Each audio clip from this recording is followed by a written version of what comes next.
નમસ્કાર, weather analysis સાથે હું છું પાયલ અને ગુજરાતમાં જે રીતના મેઘ તાંડવ થઈ રહ્યું છે, આખા ગુજરાતમાં અતિથી અતિ ભારે વરસાદ 2 દિવસથી વરસી રહ્યો છે.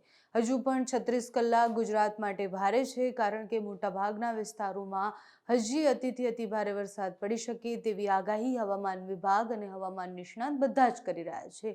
ગઈકાલની સ્થિતિ આપણે જોઈ જ છે કે હવામાન વિભાગની આગાહી દર થોડા કલાકે બદલાતી હતી અને રેડ એલર્ટના વિસ્તારો વધતા જતા હતા. અંતે જ્યારે છેલ્લે એનાલિસિસ કર્યું ત્યારે ખબર પડી કે આખા ગુજરાતમાં રેડ એલર્ટ આપવામાં આવ્યું છે. હવે થોડો વરસાદ ઓછો થયો છે. અમુક વિસ્તારોમાં ઓરેન્જ અને યલો એલર્ટ પણ આપવામાં આવ્યું છે. પહેલા વિંડીથી સમજીએ કે જે સિસ્ટમ હતી એ સિસ્ટમ ક્યાં પહોંચી છે અને એ સિસ્ટમ ધીરે ધીરે જ્યારે આગળ વધે છે તો ગુજરાત પરથી એની અસર કેટલી ઓછી થતી જાય છે.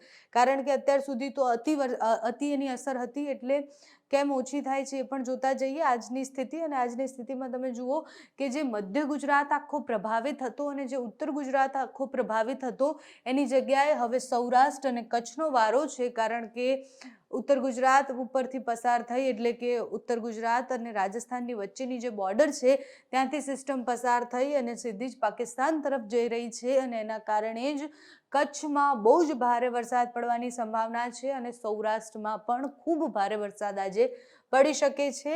28 તારીખે પણ સ્થિતિ એ રહેવાની છે. ધીરે ધીરે વરસાદ ઓછો થતો જશે.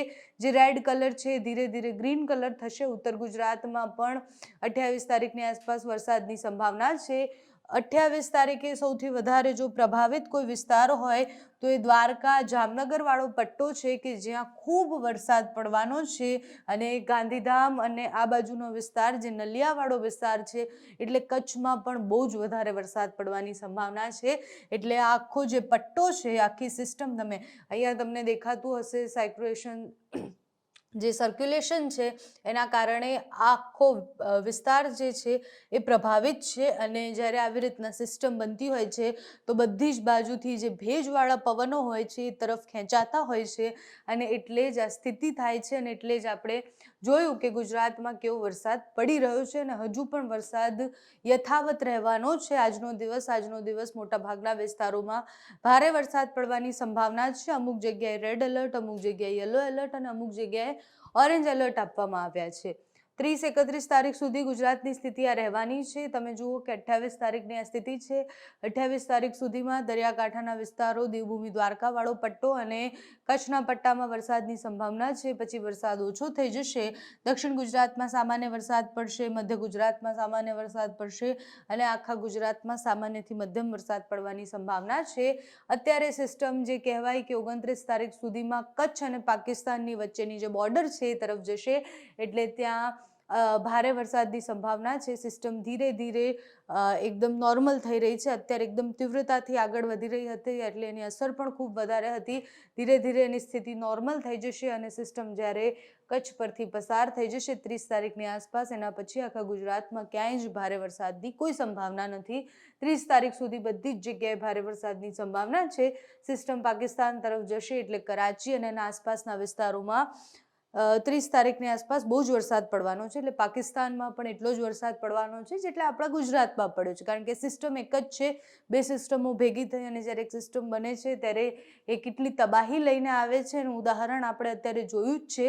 એ બંને સિસ્ટમ, અરબ સાગરની સિસ્ટમ હોય કે બંગાળની ખાડીની સિસ્ટમ હોય, જ્યારે મધ્ય ગુજરાત તરફ આવતા એ બંને ભેગી થઈ જાય છે ત્યારે એની અસર ડબલ થઈ જાય છે. કારણ કે એક સિસ્ટમ હોય તો 1 દિવસ 2 દિવસ કન્ટિન્યુ વરસાદ પડે, પણ જ્યારે બે સિસ્ટમ અને એ પણ મજબૂત સિસ્ટમો ભેગી થાય ત્યારે આવું થતું હોય છે કે આખા ગુજરાતમાં હવામાન વિભાગે રેડ એલર્ટ આપવું પડે. મોટાભાગના વિસ્તારોમાં પૂર જેવી સ્થિતિ આવે. અત્યારે વડોદરામાં પણ પૂર જેવી સ્થિતિ છે, કારણ કે વિશ્વામિત્રી નદી જે છે એ ઓવરફ્લો થવાની કન્ડિશનમાં છે અને જે પાણી છે એના નદીના એ શહેર સુધી પહોંચી ગયા છે. એટલે મોટાભાગના વિસ્તારોમાં વરસાદ હવે ધીરે ધીરે થોડો ઓછો થતો ગયો છે. પણ એ ઓછો થતો વરસાદ એ આજના માટે છે. એના પછી 2-3 દિવસમાં એની સ્થિતિ સાવ નોર્મલ થઈ જશે. હવામાન વિભાગ શું કહે છે એ જોઈએ, કારણ કે હવામાન વિભાગ જે જિલ્લા પ્રમાણે આગાહી કરે છે કે કયા જિલ્લામાં કઈ તારીખે કેવો વરસાદ પડવાનો છે એ સમજીએ. કારણ કે એ જે આગાહી હોય છે એને વધારે સચોટ માનવામાં આવે છે. એ આગાહી દર થોડા કલાકે બદલાતી રહે છે, કારણ કે હવામાન વિભાગ બધા જ અલગ અલગ જગ્યાએથી ડેટા ભેગા કરી અને એ આગાહી આપતા હોય છે. આજની તારીખ 27 અને આજની તારીખે તમે જુઓ કે આખો જે મેપ રેડ કલર હતો એ સ્થિતિ બદલાઈ છે. બનાસકાંઠા, પાટણ, મહેસાણા, ગાંધીનગર, સાબરકાંઠા અને અરવલ્લી આટલા વિસ્તારોમાં યલો એલર્ટ આપવામાં આવ્યું છે. એટલે ત્યાં છૂટાછવાયા વિસ્તારોમાં ભારે વરસાદ પડી શકે છે. બહુ જ ભારે વરસાદ આપણે જે જોયો એવો વરસાદ પડવાની સંભાવના નથી. અમદાવાદમાં ઓરેન્જ એલર્ટ આપવામાં આવ્યું છે. ગાજવીજ સાથે ભારે વરસાદની આગાહી છે. અમુક વિસ્તારોમાં ખૂબ ભારે વરસાદ પડશે તો અમુક વિસ્તારોમાં બહુ સામાન્ય વરસાદ પડવાની સંભાવના છે. અને બાકી આખા ગુજરાતમાં રેડ એલર્ટ છે. આ બાજુ કચ્છમાં રેડ એલર્ટ છે. દેવભૂમિ દ્વારકાથી લઈ અને કોસ્ટલ આખો પટ્ટો જે કહેવાય એટલે માછીમારોને દરિયો ન ખેડવાની પણ સૂચના આપવામાં આવી છે. અને આખો જે પટ્ટો છે એ પ્રભાવિત વિસ્તાર છે. અને હજુ પણ 2-3 દિવસ સુધી દેવભૂમિ દ્વારકા, પોરબંદર, જામનગર, મોરબી આ વિસ્તારોમાં અતિથી અતિ ભારે વરસાદની સંભાવના છે. કારણ કે અહીંયાથી સિસ્ટમ આ તરફ આગળ વધી રહી છે. મધ્ય ગુજરાતમાં પણ આજે ભારે વરસાદ પડશે અને દક્ષિણ ગુજરાતમાં પણ અતિથી અતિ ભારે વરસાદ પડશે. રેડ એલર્ટ હવામાન વિભાગે આપ્યું છે. 28 તારીખે રેડ એલર્ટ ઓછા થઈ જશે, ઓરેન્જ અને યલો એલર્ટ વધી જશે.